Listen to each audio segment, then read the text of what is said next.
जय श्री कृष्ण दोस्तों, आप सभी का स्वागत है आपके अपने चैनल न्यूमरोलॉजी इनसाइट में। मैं हूं मनोज, न्यूमरोलॉजी एक्सपर्ट।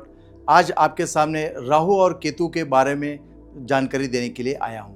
बहुत सारे लोगों के पास में ऐसी गलतफहमियां भी है कि भाई राहु और केतु अपनी कुंडली में अगर आ गया तो अपना बंटाठार हो जाएगा, अपनी मुसीबतें बढ़ जाएगी। ये कुछ हद तक सही भी हो सकता है और कुछ हद तक गलत भी हो सकता है। और इसके साथ में अगर राहु केतु एक साथ अगर बैठ जाते हैं तो क्या इम्पैक्ट करते हैं, क्या ये कितने अच्छे होते हैं या कितने बुरे होते हैं, आज हम लोग इस टॉपिक में जानेंगे। लेकिन उसके पहले जितने भी लोग यहाँ पर नए आए हैं उनसे निवेदन है कि इस चैनल को वो सब्सक्राइब कर दें, ज़्यादा से ज़्यादा लोगों तक इसको शेयर ज़रूर करें और अगर ये अच्छा लगे तो लाइक ज़रूर ज़रूर ज़रूर करना।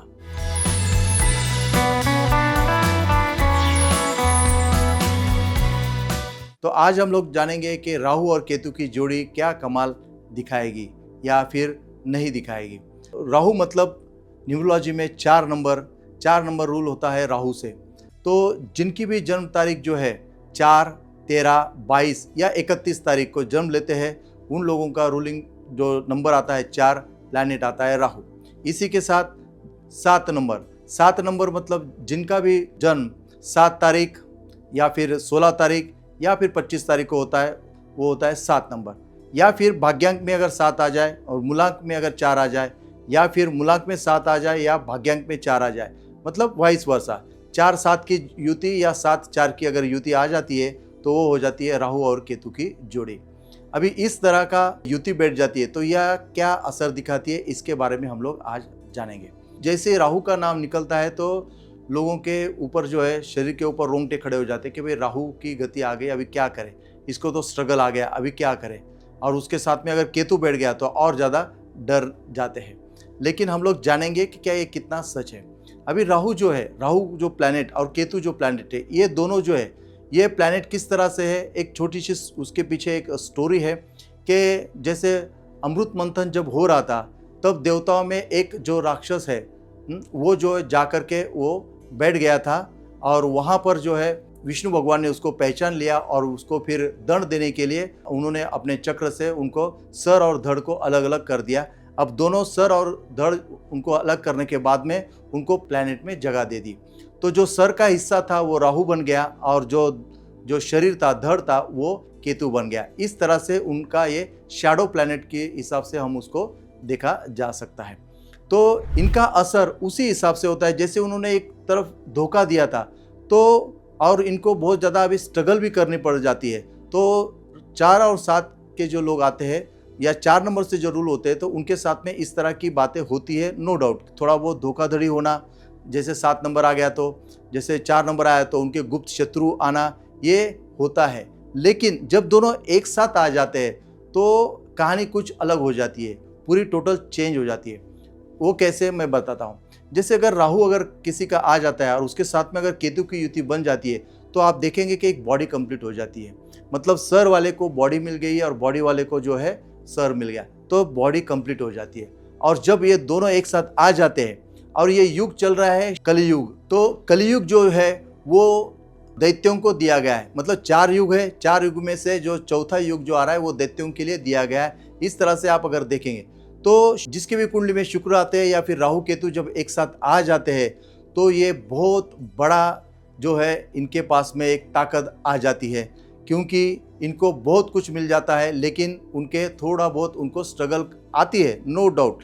लेकिन जब ये अपनी मेहनत अगर करते हैं तो इनको बहुत ज़्यादा जो है एबंडेंस मिलता है, प्रॉस्पेरिटी मिलती है, वेल्थ मिलता है और यहाँ तक कि गुप्त धन पाने के भी संकेत इन लोगों को मिल सकते हैं, क्योंकि 4 नंबर जो है राहु ये गुप्त धन भी दे सकता है।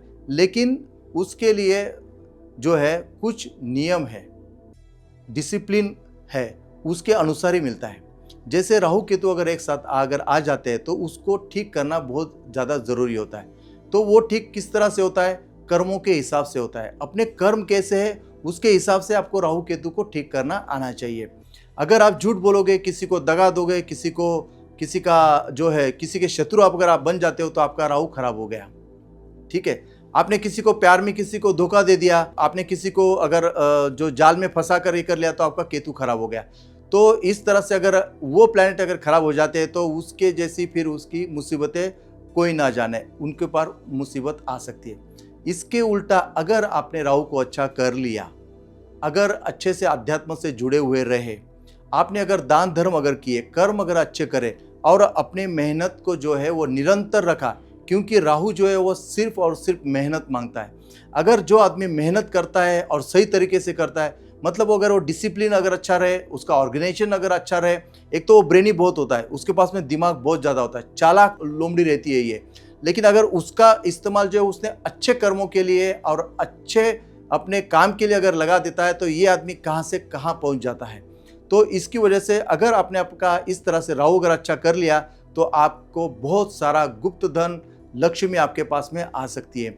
सेम उसी तरह 7 नंबर भी जो है, 7 नंबर को भी आपको, मतलब केतु को भी अगर आपको अच्छा अगर आप रखते हैं, तो ये दोनों की जोड़ी आपको बहुत कुछ अवेयरनेस दे सकती है, प्रॉस्पेरिटी दे सकती है। आपको हेल्थ में भी आप ये जो है अच्छा कर सकती है। मैंने ये भी बताना भूल गया था कि अगर 7 नंबर आपका खराब हुआ तो आपकी हेल्थ भी बिगड़ सकती है, लेकिन 7 नंबर अगर अच्छा रहा तो आपकी हेल्थ भी जो है वो बहुत ही अच्छा रहेगी। ये आपको देखना है। जैसे गोल्डन राजयोग जो कहा जाता है, उसमें सबसे पहला नंबर 4 का आना बहुत ज़रूरी होता है। तो इस हिसाब से आप देखेंगे कि अगर 4 नंबर अगर स्ट्रांग है और 7 नंबर भी अगर स्ट्रांग आ जाता है, तो उस आदमी के पास में बहुत सारी लक्ष्मी आ सकती है। और आपको जो बनना है, आपको जो आपकी जो प्रगति पथ पे आप अगर सही तरीके से अगर चलते हैं, तो ये दोनों आपको बहुत कुछ दे जाएंगे। उसके लिए आपको छोटी मोटी रेमेडी भी आपको इसके ऊपर मैं बताते हुए जाता हूँ। आपको सबसे पहले क्या करना है, राहु को अच्छा करने के लिए आपको जो है स्ट्रीट डॉग जो होते हैं, जो बाहर कुत्ते घूमते रहते हैं, उनको आपको एक दूध में भीगी हुई रोटी आपको खिलानी है। अगर रोज़ आपको वो नहीं बनता है, तो कम से कम बिस्कुट या कुछ ऐसा आप रखें साथ में कि रास्ते पे दिखाए हुए कुत्तों को आप उसको दे सकते हैं। इसके साथ में केतु को भी अगर आपको सही करना है, तो आप गाय को चारा आप खिला सकते हैं, उससे आपका केतु अच्छा हो सकता है। इसके साथ में आपको क्या करना है कि आपके घर में जो कूड़ा कबाड़ अगर हो, तो उसको जो है आपको क्लीन करना है, उसको फेंक देना है। जो काम की वस्तुएं वही आपके घर में रहनी चाहिए, तो आपका जो राहु और केतु ये अच्छा हो सकता है। आपका टॉयलेट आपको खुद को साफ करना है, अगर उससे भी जो है वो राहु अच्छा हो जाता है। बस यही छोटी मोटी चीज़ें जो आपको देखनी है, अगर ये आप कर लेते हैं तो बहुत ही आपको अच्छा आशीर्वाद मिलता है। इसके साथ में मेडिटेशन करना बहुत ज़्यादा ज़रूरी है। जब राहु और केतु एक साथ आ जाते हैं, तो मेडिटेशन करना बहुत ही ज़्यादा ज़रूरी है। तभी जाके आपका जो मन जो है शांत रहेगा और एक अच्छे काम करने के लिए आपको ये प्रेरित कर सकता है। तो आशा करता हूँ आपको राहु और केतु की जोड़ी के बारे में मैंने काफ़ी सारी अच्छी नॉलेज आपको दी हुई है, और जो आप लोग डर रहे थे, अभी आपको पता चला होगा कि राहु केतु भी आपको बहुत कुछ दे सकते हैं। तो आपको सिर्फ आपके कर्म अच्छे करने हैं, आपको दान धर्म अगर आप अच्छे करेंगे, तो ये दोनों आपको बहुत कुछ देकर जा सकते हैं।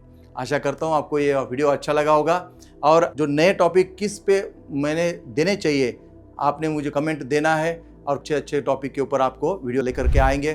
तब तक के लिए स्वस्थ रहे, मस्त रहे, नई मंजिलों को है आपका इंतज़ार। Thank you very much.